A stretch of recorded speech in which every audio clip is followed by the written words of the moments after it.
Before we begin, I want to be clear about what this is and what it isn't. This isn't a new season announcement. It isn't a format change. And it isn't Chaos Crucible going anywhere. Chaos Crucible is still what it always has been. This is something else. This is a question I've been circling for a long time. Sometimes without even realizing it. Sometimes showing up in the margins of other conversations, other episodes, and other ideas that never quite settled. Chaos Crucible is about conflict. It is about collision. It's about what happens when two forces meet and only one walks away. It asks who wins when ideals, power, skill, or will collide. And that question always matters. It always will. There's something primal and honest about confrontation, about resolution, about knowing where the line is drawn and who crosses it. But lately, I've been less interested in the moment of impact and more interested in what comes after.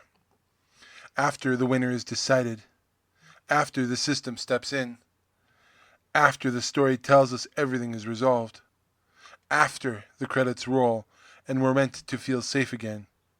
Because sometimes, if you stop and think about it, it isn't resolved at all. Sometimes the ending only works because we agree not to look too closely at what survives it. Chaos Crucible asks a very specific question. Who wins? And that question is important. It's foundational.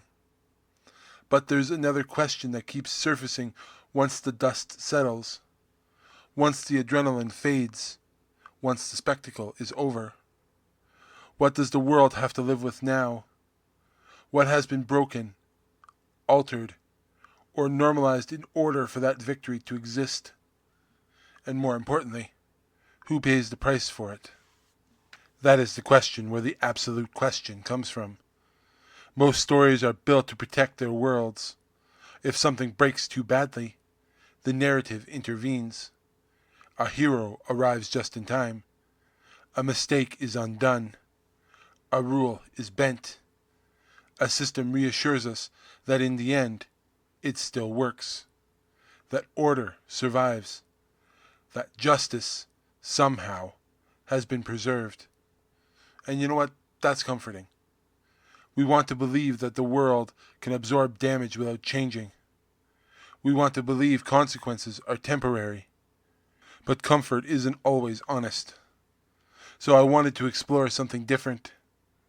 Scenarios where the world doesn't step in, where the protections are removed, where the safety net fails quietly instead of dramatically, where outcomes are allowed to stand, not because they're right, but because no one stops them.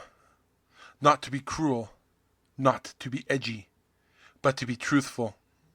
Because sometimes the most unsettling stories are the ones that refuse to fix themselves. The Absolute Question is a scenario-based series built around one simple rule. No resets, no late interventions, no narrative mercy. Each episode starts with a single what if. What if someone had won? What if the system had failed? What if the future didn't behave the way it was supposed to? And then, instead of arguing about it or correcting it, we live in the world that survives the decision. Not to debate it, not to rank it, not to decide who was right or wrong in that moment, but to sit with it, to let the implications breathe, to follow the consequences far enough that they become uncomfortable. This isn't a versus show. It isn't a power scaling show. And it isn't about proving anyone right or wrong.